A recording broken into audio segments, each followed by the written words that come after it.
Закончила новую картину. Чай с вишневым вареньем. Название такое. Ну, тут вот написание, процесс написания картины, ничего нового.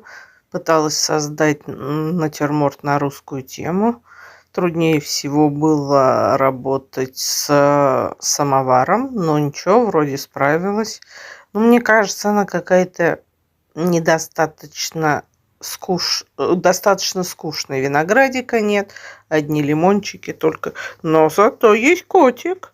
Котик, как же жизнь без котика-то возможно на картине? Вот. Разные фактуры, разные материалы, масло, размеры 50 на 70, нет, 50 на 60.